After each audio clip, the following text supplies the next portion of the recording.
அந்த தென்றல் பெண்ணும் சொன்னாளம்மா உந்தன் சேதியே. அவள் சொன்ன பின்பு மின்னல் போல வந்தேன் தேடியே. என்னை நீ தொட்டவுடன் என்னவோ பொன்னுதையா, முற்றுகை இட்டவுடன் சிற்றிடை தின்னுதையா. வெட்கம் விடுமோ அச்சம் விடுமோ, தக்க துணைதான் பக்கம் வருமோ.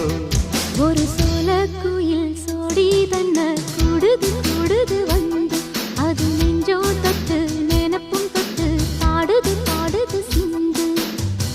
கிட்ட வருமோ ஒட்ட வருமோ.